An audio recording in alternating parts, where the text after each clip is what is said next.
Jacob Rothschild dying at 87 years old. That's pretty crazy. That's wild. Yeah. He was looked at as like Satan, right?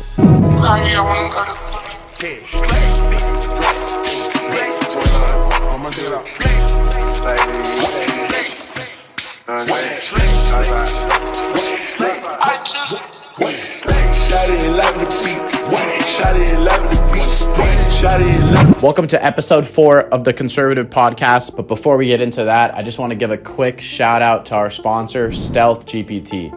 People are using AI to make millions of dollars. The problem is that because everyone is using AI, these AI detectors have now popped up, which can detect if your AI is actually an AI or if it's not. This is why our friends over at Stealth GPT have created the first undetectable AI. You can bring your AI content from ChatGPT or any other service into Stealth GPT, put it in, and it's completely undetectable and humanized. So click the link in my bio, join Stealth GPT today for an undetectable AI and have some fun. Let's get right into the episode. Episode 4 of the Conservative Podcast with Alon. How you doing, brother? Hey, how you doing, my dude? I'm good. So I guess you have some questions for me? You want to interview me a little bit? Yeah, I wanted to get your thoughts on where you feel like Bitcoin is and where it's headed. What do you think about that? 100K. Well, it's actually going to be, like the infinity logo? Mm-hmm. That's where it's headed. Infinite possibilities. Yeah. No, I love that. I think it just clocked right over about 63,000 a moment ago. Seems like it's headed up pretty fast. I mean, that's a few thousand in a few hours this morning. So it's quite a big run coming up with the halvening coming up in less than 2 months. That's going to be a big move. I mean, to be able to take the coin from 900 coins a day being mined at about 6.25, and that's going to go down to 450 being mined at a rate of 3.125. So essentially what that means is the cost of mining the Bitcoin is going to double. So you think we should buy more? Well, there's only 19 million and a half available roughly right now. So there's only, a couple million left before we max out at the 22 million. So I think right now with the halvening and the BlackRock ETF and the 10 others that were approved, I think we're seeing a pretty interesting moment in history where this asset could be a major leader unpredictably. What do you think about that? We'll see what the price is when the podcast airs on Friday. Mm-hmm, mm-hmm. So what's today, Wednesday? Yeah, that's We'll see correct. what the price is. Yeah, everyone will be waiting on the edge of their seat. We've buy more. That's all I can say. Oh yeah, you got to go long. Yeah, always. Laser always raise long. to 100K, right? Always. And some people are saying there's a little issue with Bitcoin, Coinbase this morning with the exchange. It's bullish. Whenever Coinbase, last time it went down was 2021. What happened in 2021? Exactly. So I love it when Coinbase goes down. It might be a sign, might be a good sign.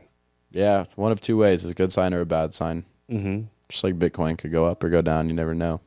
That's true, but with its technology being the fact that it's a decentralized coin, one of the few that's actually functional and heavily adopted, I think this could be something that separates us from the old way of handling fiat currency. Yeah. And this is a new digital age, which it resembles somewhat people call it digital gold, just by its ability to store value. It takes, I think, about 7 minutes to confirm a transaction, so it's not great for payment systems. But as far as its ability to store wealth and to be able to take large sums of finances across borders internationally, it seems to be one of the best options out there right now. So it's exciting to see where this goes. You sound pretty bullish. I'm excited to see. I'm pretty neutral when it comes to an untried technology. I mean, it's hard to say whether it's the best thing that's ever happened, or hard to say what the potential is with it. But I mean, from the extensive amount of research I've done into it, I'm pretty excited to see what happens with it. Definitely. So that's my prediction. I think 120K by the summer. And what do you think about the guy, this guy the other day, Aaron Bushnell, set himself on fire in front of the Israeli embassy in Washington, D.C. Did you see this footage? I haven't seen it. Oh, you haven't seen it? No, what happened? this man who's I guess a current airman went up to the embassy and started yelling out, I believe something to the degree of like "Free Palestine," and poured some type of fuel on himself and set himself ablaze. It was quite the show. It's horrible.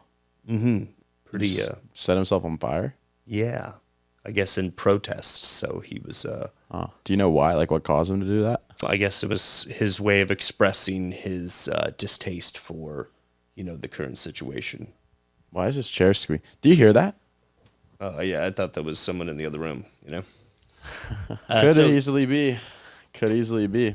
And then speaking about, Someone in the other room. untimely demises. Did you hear about Jacob Rothschild dying on the 26th at 87 years old? That's pretty pretty crazy. That's wild. Yeah. He was looked at as like Satan, right? Well, to some degree, I mean, he is essentially known for being a big facilitator of the world banking system that's also intertwined with the Federal Reserve. One of his relatives is very famous for saying back in the 1800s that, I don't care, and I'm paraphrasing, I don't care who runs the government, it's who controls the money that controls the government. So, and they were the ones that controlled the finances in London at the time. So they were instrumental in starting the first World Bank in the United States in the late 1700s. Andrew Jackson then blocked it from, and then I think like the 1840s, he blocked it from being renewed on revoked their ability to keep the bank going.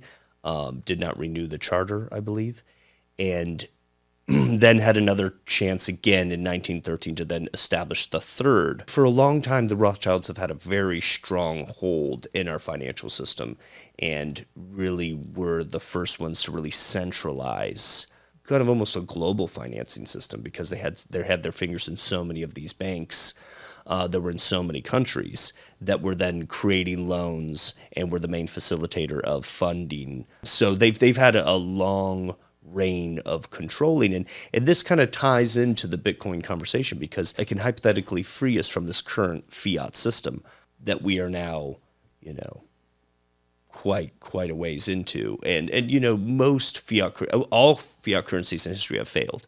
So we are getting to the point where we're at a $33 trillion deficit with our fiat currency that's been perpetuated by the money printer, and which is facilitated at the Federal Reserve.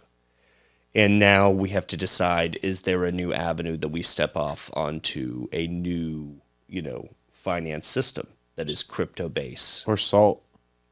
That's true. We could go back to the salt. Didn't salt used to be like the biggest commodity? Yeah, I put salt on everything. I put salt on pizza. I put salt on sushi.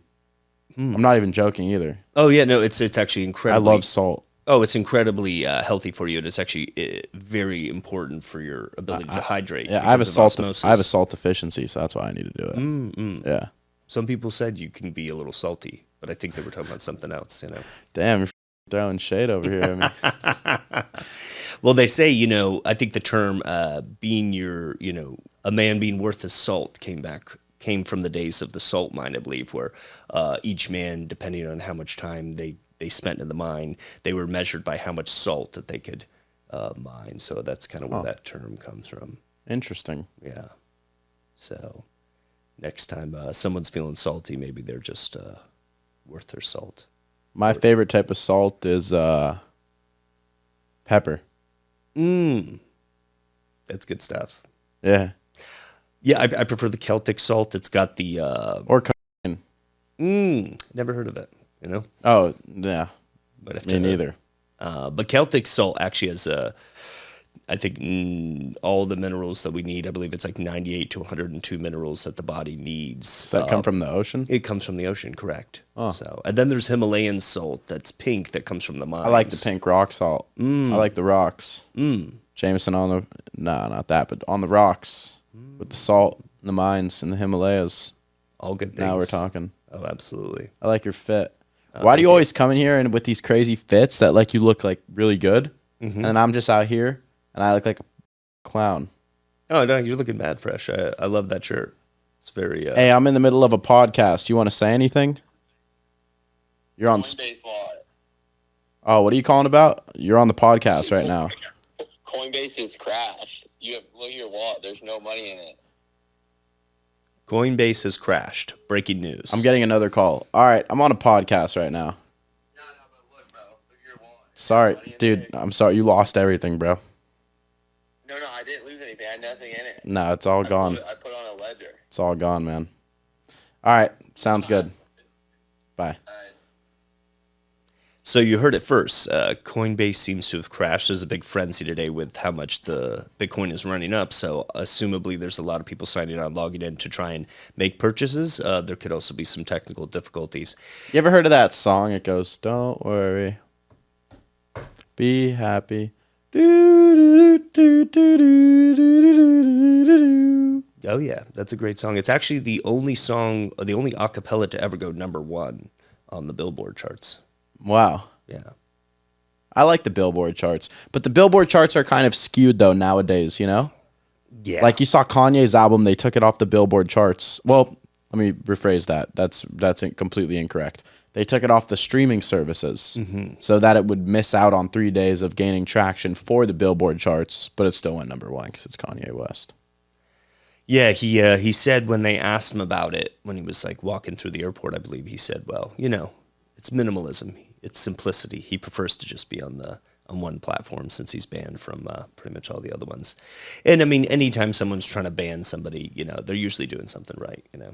Kanye West, anti-Semite or not? Incredible musician. Doesn't answer the question.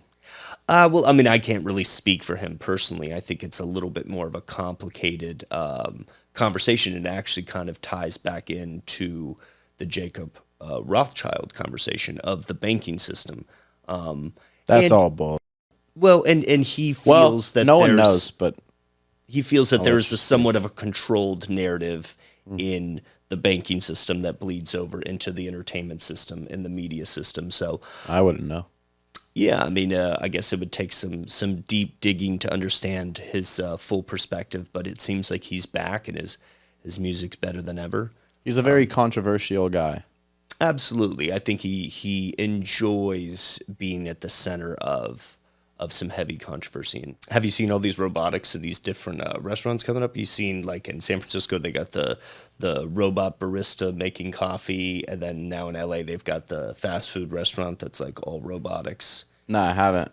Yeah, it seems like things are picking up pretty fast in that regard. So interesting to see where the technology goes with this. Do you really trust a robot making your food? I don't trust a human making it. That's kind of what I was thinking as well. It's like you're probably You're honestly safer with a robot because they don't have bias. If I see like a blue-haired woman that's making my Starbucks coffee in the morning and she sees my Trump 2024 hat, she'll probably spit in my coffee. The robot would make the coffee the same if I'm a liberal or a conservative. So honestly, I say hire more robots. True. Would you tip her extra for spitting in your coffee? Nah, dude, imagine like you go to school, spend $200,000, you're $200,000 in debt to graduate, to go work at a Starbucks just for someone to press no tip when they're going through the drive-through. Like, dude, what is tipping, bro? Why are we accustomed to tip at a drive-through? Like, I pay you to make my coffee for the price that the store sets. You're not doing any extra work. Am I crazy for that or no? Well, I mean, the tipping system. I'll tip a waitress or a waiter if they show extraordinary service. But like Starbucks employees giving them a tip. Well, I think now with the advent of like the iPad payment tipping system, and then it says, "Do you want to leave a tip?" I mean, sometimes, I generally try to tip the maximum possible, just because I understand that if someone is working for tips, generally they are not making ends meet with their hourly pay. Starbucks doesn't work for tips though. And that's the thing. It's like the tip system has been more designed for, waitresses and stuff that are getting a smaller wage, and this is supposed to supplement that to take a stress off the restaurant owners. so that they can have a large staff and still be able to function and make revenue. But now you see types of there's some egregious situations where you see like the iPads and they say 50% tip at like at a coffee stand, and I mean, I guess if it's like you're spending $4 to throw $2 tip, it's not that big a deal. That there's like a pressure to having to pay the recommended tip amount. So Yeah. I think it's very controversial, and I think a lot of people are not exactly excited that this is kind of. I think it kind of started to come around during the shutdown when more of these systems were implemented. But personally, I think people are underpaid, so it's a tough scenario to kind of unravel, because I do believe that people need to get paid more, especially with the inflation at where it's at and the cost of living going up every day. There's a little bit of a supplement that's needed, so sometimes the customer has to pick that up and in the form of the tip. But I feel like we're getting to a point where we need to restructure this wage system in general, and maybe everyone needs to just get $50 an hour and call it a day. That's a horrible idea. What do you think about Trump's victory in South Carolina against Nikki Haley? I didn't think he'd lose. Well, of course. I think it's just like he's going to win. Yeah. Super Tuesday will come, he'll win. He's going to keep winning. And even she was the former governor of South Carolina, so you think she would have a little bit more pull. If there was any place that she had a chance of beating him, that would have had to be it. So I'm pretty sure that kind of seals the deal for her fate in the race. Dude, before she even ran, she never had a chance. Yeah. A woman president right now against Trump, or even a man like DeSantis, like any of them. I think it really comes down to anybody against Trump. Is this a tough... Yeah, Trump's going to win 2024. We're going to have retribution and revenge through success. They say the success is the best revenge. Success is the best revenge. Yeah, it'd be exciting to see what comes of that. Have you heard about the gateway process? Nah. Okay, so the gateway process is these documents that are going around online that are unredacted, released, classified CIA documents, where through there's different systems. Some people use the system called like binaural beats, and apparently what it does is it causes hemisyncing, which allows the left and right brain to sync together and work as a synchronized unit. And apparently there is a method of leaving one's body, so you can then travel into other realms, from what I understand. I guess it's like some type of astral traveling, I believe is another term they use for it. That's a real thing?